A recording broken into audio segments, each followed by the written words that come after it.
तर आज मला घ्यायचं होतं एक नवीन गेमिंग कीबोर्ड. चला तर मग ऑनलाईन बघूया. मग मी गेलो अमेझॉनवर बघितलं की मला एक गेमिंग कीबोर्ड घ्यायचं आहे. तर त्या ठिकाणी मी फक्त असं सर्च केलं आणि यार मी सध्या प्रथम मेमरेन कीबोर्ड वापरून खूप बोर झालो होतो, म्हणून मग मी मोठ्या लोकांचं कीबोर्ड नाव टाकलं जे की होतं मेकॅनिकल कीबोर्ड. आता मेकॅनिकल कीबोर्ड काय विषय तर ते तुम्हाला पुढे सांगतो. आणि मग मेकॅनिकल कीबोर्डला मी बघायला लागलो तर भाई 1000-1500च्या आसपास हे मेकॅनिकल कीबोर्ड भेटत होते. मग मी या सगळे वायरवाले होते, मला वायरवाला अजिबात आवडत नव्हतं, म्हणून मग मी विचार केला की थोडा वायरलेस बघूया. मग वायरलेस मेकॅनिकल कीबोर्डचा बजेट जर बघितला तर इथं डायरेक्ट 2000-2500 भाई आपल्या लायकीच्या बाहेरचे कीबोर्ड होते.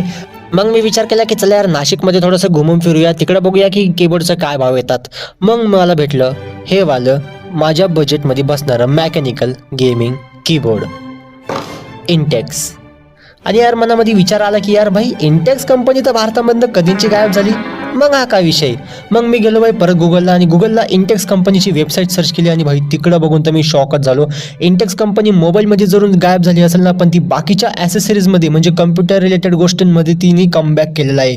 आणि हा कमबॅक भाई एकदम खतरनाक होता. आणि हे सेम कीबोर्ड मी जेव्हा त्यांच्या वेबसाईटवर सर्च केलं तर तेव्हा तर भाई या कीबोर्डची किंमत डायरेक्ट 4500 रुपये होती.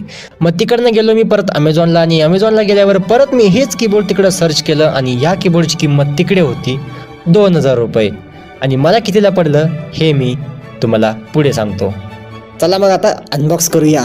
तर हे आहे आपलं कीबोर्ड आणि याच्यामध्ये बघा तुम्हाला बॅटरी वगैरे इनबिल्ट बॅटरी भेटते आणि रिचार्जेबल आहे, चार्जिंग वगैरे तुम्ही करू शकता. कीबोर्ड अनबॉक्स केल्यानंतर आता हे जे ना हे मी बनवलं होतं बरं का, बिल वगैरे ठेवण्याकरिता म्हणजे कुठे हरवायला नको ते. आणि बिलवर तुम्हाला किंमत बघायला भेटेल 1650 रुपये. आणि बघा हेच वाला कीबोर्ड येते आणि हे मला ऑफलाईनला भेटलं बरं का, मी ऑफलाईनला घेतलं आणि हे बिलची मला गरज नाही सध्या तिकडं. हो, आणि त्यानंतर भेटते आपल्याला एक चार्जिंग केबल जी की आहे टाईप आहे तो type C cable. In case जर का तुमच्या कीबोर्डची चार्जिंग संपली तर तुम्ही हे केबल वापरून सुद्धा वापरू शकतात कीबोर्डला. आणि नंतर भेटतं आपल्याला आपलं कीबोर्ड जे की आहे या पांढऱ्यावाल्या पिशवीमध्ये निघत पण नव्हतं यार. नंतर तुम्हाला भेटतं एक युजर मॅन्युअल ज्याची वाचण्याची तुम्हाला गरज तर नाही आहे, पण मी तर म्हणतो भाई थोडंफार बघा मगच तुम्हाला कीबोर्डचे बटणं कळतील.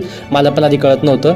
आणि भाई हे एक नंबरचं कीबोर्ड आहे आणि हे ना 60% कीबोर्ड आहे. याच्यामध्ये तुम्हाला बघा हे डोंगल भेटेल 2.4 गिगाहर्टचं आणि 2 ॲडजस्टमेंट लेवल भेटतील. आणि नंतर हे ऑन ऑफचं स्विच भेटेल. आणि या कीबोर्डची सगळ्यात आवडती गोष्ट म्हणजे जी की आहे भाई याच्यातल्या रंगीबेरंगी लाईटिंग. आणि याच्यामध्ये तुम्हाला प्रत्येक बटनला RGB लाईट भेटते. बघा काय डिस्को डान्सर चालतं ना भाई, रात्रीमध्ये तर मजाच येते. कीबोर्ड वापरायला बोललो बरं का. बाकी तुम्ही कीबोर्डचा आवाज बघा यार.